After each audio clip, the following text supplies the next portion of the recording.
It's been a while. It's been so long. Yeah. And we decided that we'd make a few videos just to catch up and also to continue, I think, to just look at the variety of audiobook production processes that you can engage in as a writer or a publisher.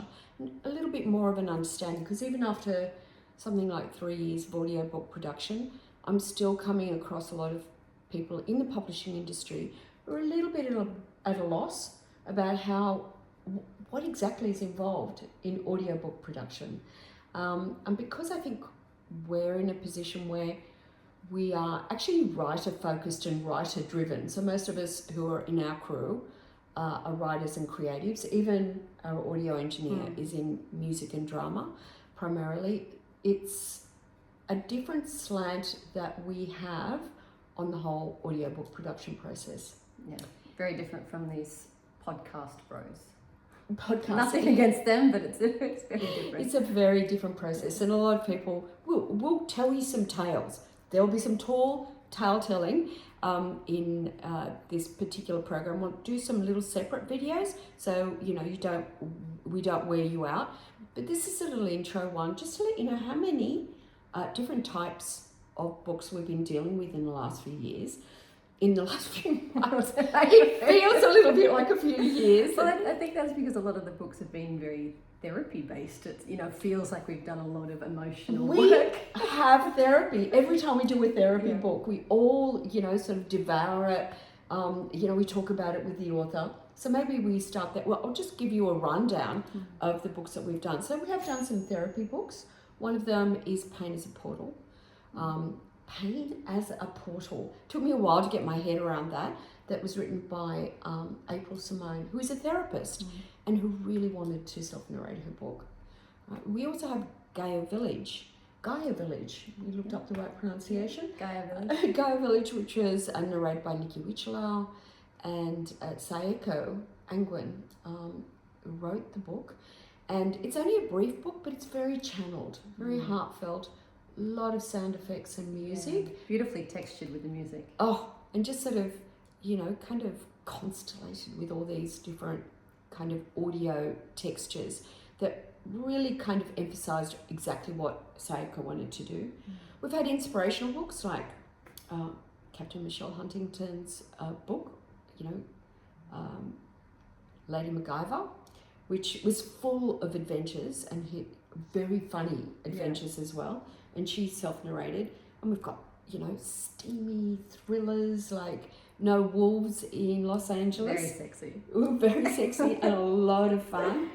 And then we've got this, what I can only call saga, important issue type books, even though they've got different formats. So I think our key one, we've just got this one off the block. Like, we are literally uploading it today as we speak, and that's Manjula Waldron's Love Partitioned.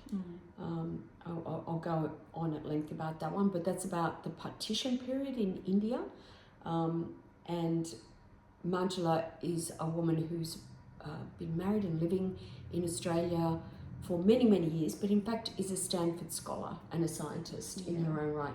She felt very strongly she had to write this book because it's her mother's memories of that particular historical period that tore a country apart, and also the people with it, and yet there were so many positives that came out of it.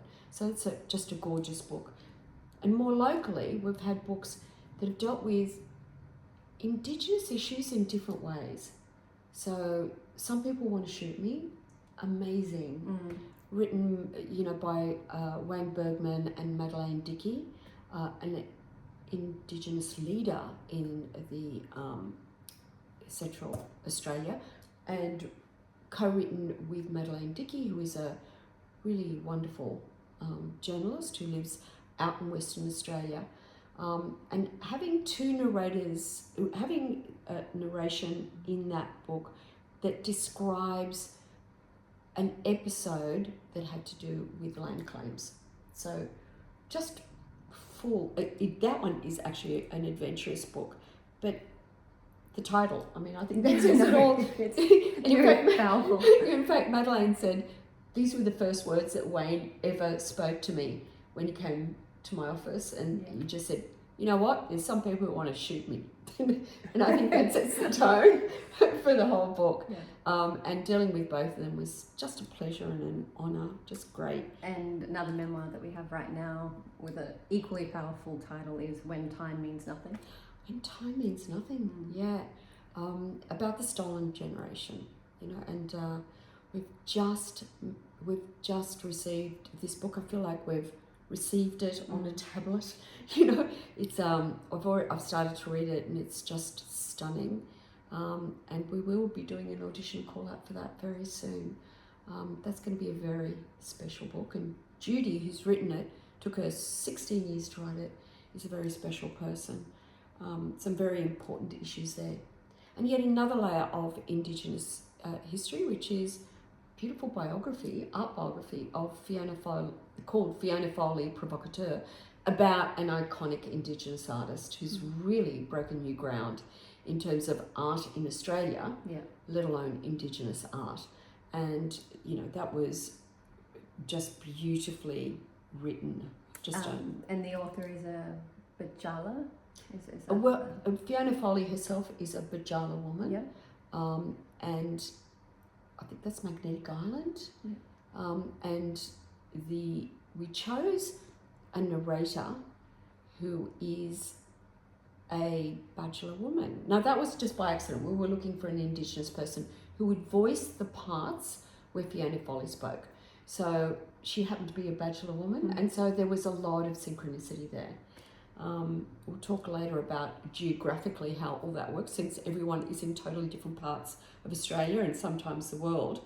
And that brings us to The Self-Made Saint, which is by Alexandra Adams and narrated by Lisa Armitage. Really funny book about female wisdom and adventures. And basically it was done over 3 different countries, but seamlessly. Like, it really makes no difference to us where you are, because our processes just work. They're all in the ether. We're dealing with amazing things called audio files, and that's the way it goes. So, and we've got one more. Jeanette. Jeanette. Oh my gosh, we have not finished this one yet. Yeah. It's in process. And, you know, Yellowstone, if you've ever seen that series, has got nothing on Jeanette Gower. She is a master. She's written a book called The Thinking Horse Breeder. She's been breeding horses in the country, highly respected in that field, since she was 15, and is considered to be an artist in that field. Very practical woman, and she's a dab hand at writing, and not bad at technology to all our, delight and surprise. And she has written a seminal work about how to breed horses, how to train horses, which is not an easy thing to do in an audiobook, but she was very committed to the idea that this is an audiobook. So we're working with her through that. To bring it to life? To bring it to life. And if you saw some of the pictures, you'd weep at how beautiful these pictures are of horses and horse riding techniques.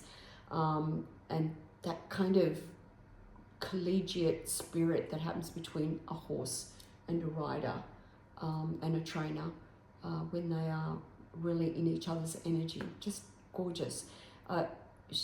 We're trying to respect her work and make sure that that particular flow of, what do you call it, interspecies mateship, I guess, and also her skill and art come across without the benefit of being able to see the pictures as you're listening. The pictures will be there, but you will have to do that either where you're sitting down or have a look at them later. But I would definitely encourage anyone who buys that book for the sheer pleasure of it, not just because you want to breed horses, but just to enjoy that aspect of life that not many people get a kind of glimpse into. Well, how lucky are we to be working with such amazing people? And that was our quick recap. That's our quick recap. How long did it take? Oh, 10 minutes. Oh no. We said 2 minutes. 2 minutes. I had my doubts. I know you did. Okay, we're stopping this one now, and we're going to go on to individual authors, individual techniques and methods that we use to bring each type of this kind of work to life, and see if it can apply to you, and if you can learn something from it. Okay. See ya.